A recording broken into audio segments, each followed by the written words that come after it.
Welcome back to Face the Nation. The president and vice president will be among those from Washington in Boston tomorrow for the opening of the Edward M. Kennedy Institute, which includes, among other things, a life-size recreation of the U.S. Senate chamber where the late senator served for 47 years. It's all there, from the Senate well and the senator's desk to the visitors' gallery. His widow, Vicki, was a driving force behind the museum. Ted Kennedy was certainly a joyous Democrat. He loved his party. He was a man of strong beliefs, but he always listened to the other side and looked for that nugget of common ground that could move an issue forward. In the historic Senate hearing room where he crafted so much of the legislation that became law, we gathered 4 of his longtime colleagues: Democratic Senator Barbara Mikulski, former Democratic Senator Chris Dodd, former Republican Senator Olympia Snowe, and Republican Senator John McCain. And we asked them how he managed to do it. He dedicated his life to the institution and thereby being able to become one of the most effective members of the United States Senate. And I might add, probably the greatest antagonist I ever had on the floor of the Senate.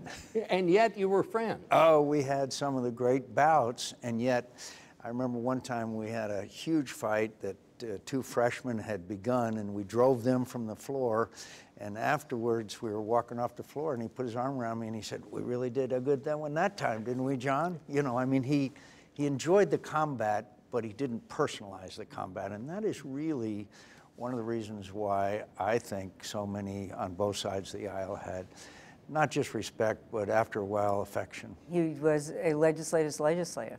He used his consummate skills as a negotiator. He appreciated the norms and traditions of the Senate, and also got to know his colleagues, their preferences and their dislikes, and understood that, your adversary today would be your ally tomorrow. He was one of your closest personal friends, Senator Dodd. What do you think it was about him? Teddy once said that the Senate changes a person, that it has the ability of making a person a heightened sense of responsibility. And that's something a lot of people don't understand. This is the most unique institution in public life in many ways because of the rules of the place, mandates that you actually work with each other. In fact, the minority is given a status here unlike any other place in the country. And Teddy, the effect of the Senate really had an effect on him.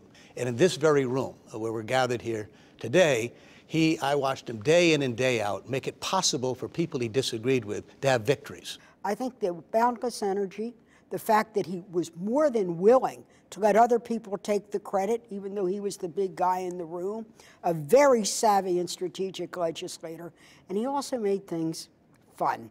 And he made you feel welcomed, and he made you feel like you mattered and you counted. I was with him when he met world leaders in this beautiful committee rooms, and I was with him at the North End in Boston, walking the streets of their little Italy, where he made the waiters and the kitchen staff and the people making the meatballs as important as the people making policy. Could I say Ted always kept his word, and the only times I saw him angry was when somebody didn't keep their word to him. All senators have a hideaway, and the more senior you get, the nicer it is. And he had kind of an interesting custom that if it was a new senator who had never visited there before, he would take them on a little tour of the hideaway where there was various pictures of his brothers, of his family, of the life of the entire Kennedy family. And I never saw anybody that didn't come away sort of impressed, and more than that, a greater appreciation for Ted Kennedy's devotion to his family. That's very interesting, where you say he was someone who kept his word. He kept his word, and sometimes that was hard for him to do. What Chris mentioned about this hearing room reminded me of an initiative that I worked with Ted on, which was the genetic non-discrimination. We co-authored the bill in the Senate. And it was reported out of this committee, and he chaired the committee because the Democrats were, in the majority at that time. And he reported it out as the Snowe-Kennedy bill rather than Kennedy-Snowe, because the chair customarily, signs his or her name as first. I wasn't even a member of the committee. And I give this as an example because imagine, frankly, in today's legislative environment, to have such a magnanimous gesture and that kind of deference. He used to do, he'd have a dinner at the beginning of each Congress at his home. No staff, no family, just members. And he'd go around the room and ask everybody what they'd like to do, what they'd like to achieve in that Congress. And I know the leadership used to try to send the meanest junkyard dog they could over to be the ranking Republican to him because he was just too productive, to slow him down, stop this legislating all the time.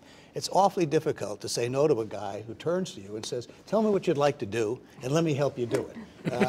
And invariably, friends up here would turn around, Olympia is giving you a good example of it, would say, how can I be mad at this guy? He's going to help me do something I'd like to do in a different party. And it was, of course, magical, and it was fun to work with him. Well, that picks up on a women's health agenda for which Senator Kennedy was very supportive. When I came to the Senate, I was the only Democratic woman. Senator Casabon was the only Republican woman. Senator Snowe and I had worked in the House, along with some others, when the fact women had not been included in the protocols at NIH. We were systematically excluded. They said our hormones kind of messed up the research, whatever that meant. Senator Kennedy. What did that mean? Well, I think we need a whole show on that, Bob. But Senator Snowe, working with others in the House, Pat Schroeder, Connie Morella, me, Nancy, we were moving an agenda, and we realized there was no office of, we got women in the protocols, no office of women's health. He worked with me, reached out to me, reached out to Olympia and the gang in the House. We moved it. Let me, this story of Ted Kennedy can't be complete without his passion. You know, Bob Dole once said that Ted Kennedy was the only senator he ever knew who could eviscerate you on the floor of the Senate and then come into the cloakroom and convince you that he wasn't talking about you. Yeah. But I'm telling you, it was fun to do battle with him, but it was a daunting experience. And have no doubt about the fact that he was a partisan liberal Democrat of the old school.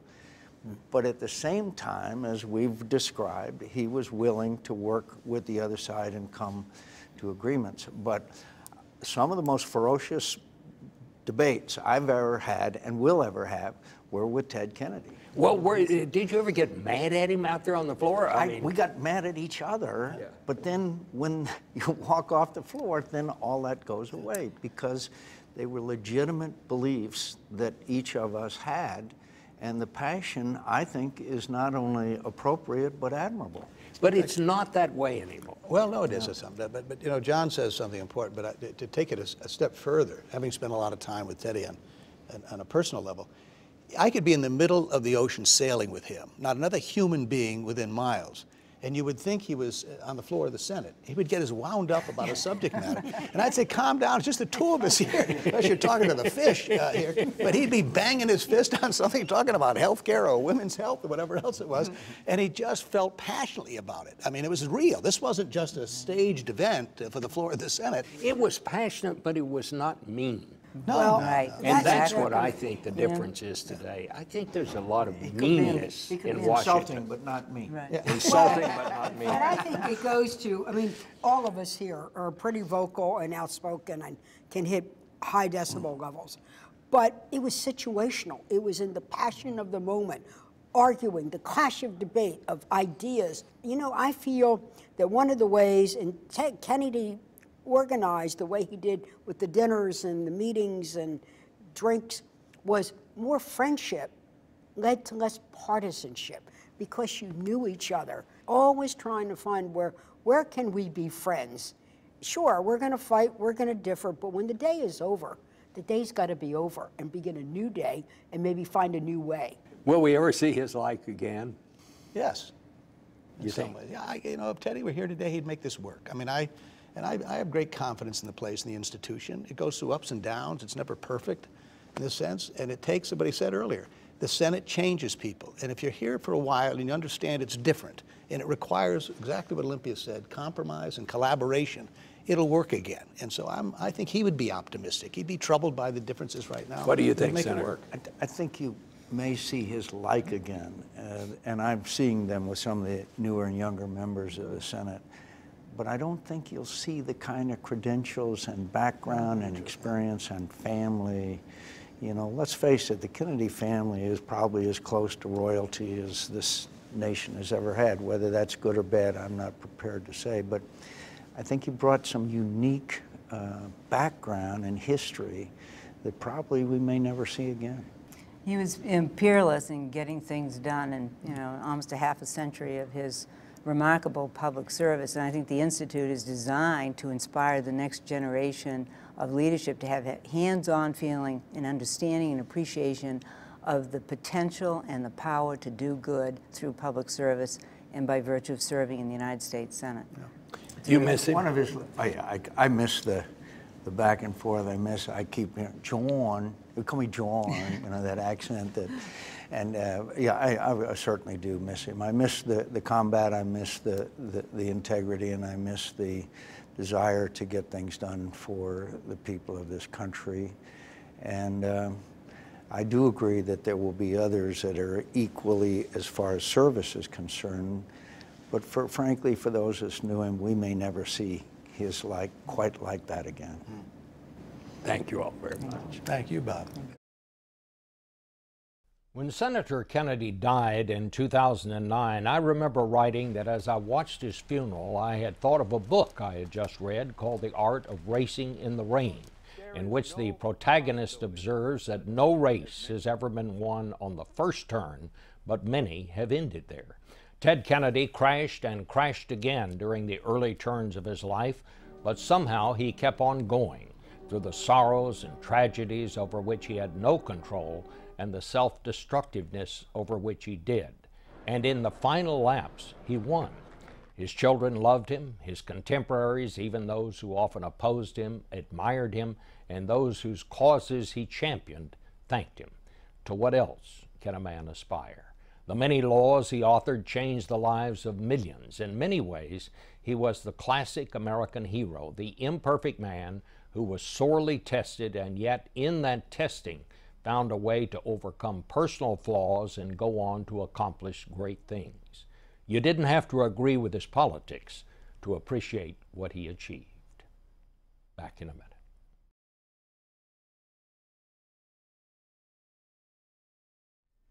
And we're back now with our political panel to do a little analysis. Dan Baltz, the chief correspondent for the Washington Post, who won the prestigious Toner Prize for Excellence in Political Reporting just last week.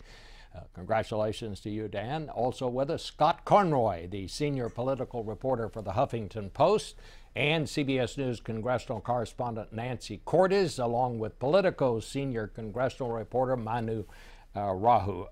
Let's start with the CBS News poll. Jeb Bush is on top, no surprise there. Huckabee has slipped a little.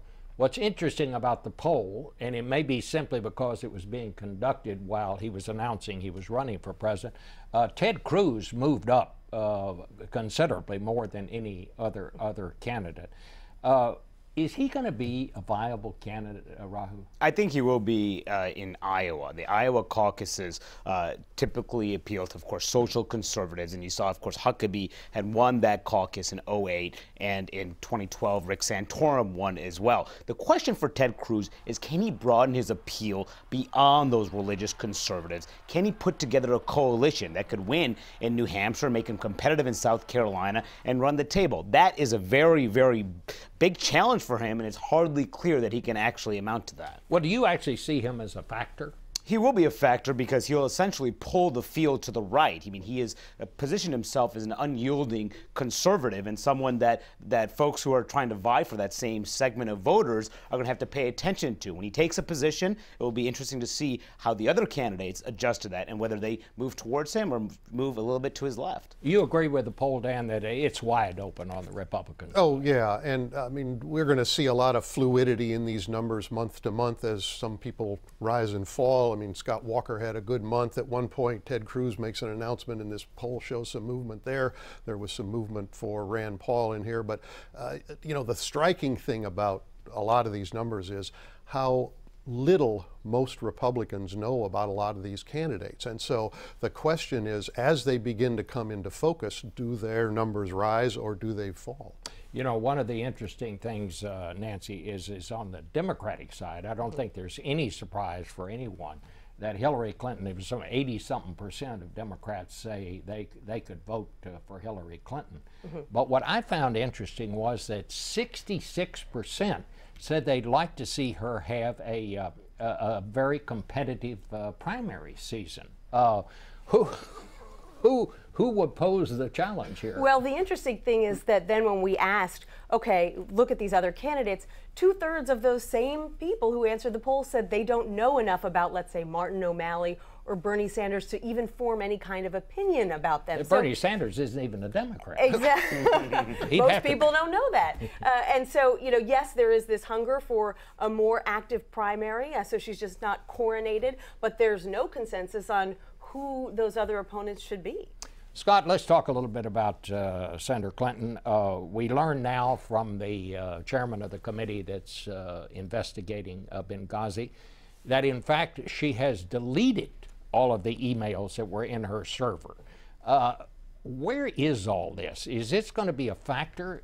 Is this a problem for her? Has she done something illegal? I mean, if you talk to a run-of-the-mill voter, I don't think they care so much about the email issue. The problem is that it feeds into perceptions that are already pre-ingrained about the Clintons, that they're secretive, that they, you know, want to just play by their rules and make their own rules. And I think that's going to be the issue for her. As far as, you know, Hillary coming out and announcing here, I think her biggest concern is coming up with her reason for why she wants to be president of the United States. That question that tripped up Ted Kennedy in 1980, why do you want to do this? She's got to come up with a great answer for that that goes beyond the talking points of, well, I want to help the middle class, because that is the question people are wondering. They don't want to just see, you know, a coronation here. They want to see why she wants to do this. Dan, they're all starting on both sides of going to New Hampshire, going to Iowa. Does Iowa matter anymore? I mean, we know Ted Cruz is going out there to try to get the conservatives. That's where Huckabee, I would guess, would be the strongest right now, because the Democrats and Republicans out there tend to be evangelical, many of them. Is Iowa a factor this time? Well, it's a factor in this for two reasons. One is it's one of the two places where candidates actually have to talk to voters face to face over an extended period of time. New Hampshire's the other. Both those states have that culture. So it's important in a sense in testing these candidates as to what they get out of those and how people react to them. The second reason is it tends to winnow the right side of the field. It's not a good indicator necessarily of who's going to be the nominee, but it does wipe out part of the field early on. I mean, my sense of it is that we're going to come down to Jeb Bush is going to be a factor right down to the end, and whoever wins the rest of the candidate. But I think you can't, you know, let's say it's Ted Cruz, because after all, Rick Santorum last time around won with just 25% of the vote in Iowa, and Ted Cruz could easily get to 25%. I'd say he probably has the most loyal followers at this point in the game, aside from maybe, let's say, Rand Paul. And the other factor is going to be the money race. I mean, we're going to see there's going to be a big indication in the next couple of weeks when these candidates start to report their first quarter numbers. And Jeb Bush has been going before crowds asking for $100,000 donations apiece for his super PAC. So the number that he posts early on will show just how formidable that he is in particular. And then you've got someone like Scott Walker who, you know, doesn't quite have the stature yet of some of these other candidates who are well known, but in the poll only 8% of people who responded said they wouldn't consider voting for him. It's the lowest number in the poll and shows he's got a lot of room to grow. Speaking of, the other surprise to me in this poll was Chris Christie. Right. He's down toward the bottom, but what sticks out is that 40-something% of Republicans said no, they would not consider 42% voting for him. He leads the pack by a good measure on that. Is he done? That's a terrible number for Chris Christie. But the thing to keep in mind here is that you don't need a majority. In a race where we're going to have 12, maybe 15 candidates, Chris Christie could get in this thing, win 25% in New Hampshire, and be on his way. I was at a town hall meeting in New Jersey this week, actually, and it's when Chris Christie is on his game, it's like watching Ted Williams hit a baseball. I mean, the guy just connects with voters better than anyone else in this race. So I think we're wrong to dismiss him. He's got a big hill to climb now. He's not going to be the front runner. But remember in 2007, John McCain, we all said he's got no shot. He had no money. All the establishment support was going to Rudy and Mitt Romney, and he became the nominee. So let's not count him out yet. What about all this trouble? I mean, I think I said this a while ago, I can't remember a time when the world was more tangled up than it is right now. You heard me ask Governor Huckabee, do you feel qualified on foreign policy issues? He said yes, he thought he was. No surprise on that. But is foreign policy going to be an issue? I think it's going to be a very big issue, and it's going to be very important to be able to speak with fluidity about these issues. And this is one area where senators like Marco Rubio or Rand Paul have a real advantage. Right. It's maybe the only area where they have an advantage because the base seems to be clamoring for a governor this time around, someone like Scott Walker and Rick Perry. Chris Christie have made no secret about the fact that they're boning up on foreign policy and talking to experts, but they're not going to have the same kind of comfort level talking about these issues as someone who talks about them day in and day out. Dan, what impact is Bibi Netanyahu going to have on this election? Well, he's polarized the whole issue of U.S.-Israeli relationships, and it has forced all the Republicans to identify more closely with him than with the policy of their own government. And so he continues to be a factor. We'll see what happens once these Iranian negotiations either reach a conclusion, whether they get a deal or not, or whether they decide to extend it a few more months. But he has sharpened the polarization over that particular piece of foreign policy. You know, Nancy, my sense of it is that we're a long way from a deal right now. What do you think? What are you feeling, are you getting up on? I think we are a ways from a deal, and there's a break on Capitol Hill, and it doesn't necessarily go along party lines. Folks who say, oh, there's no deal, let's vote for more sanctions, and mainly Democrats who say, let's give it more time, let's let this process play out. So, you know, Netanyahu has had a big influence on Republicans on Capitol Hill, and they are lockstep with him against this deal. All right. I'm sorry, our time, the gong just, our time has run out. Thank you all very much, and we'll be right back.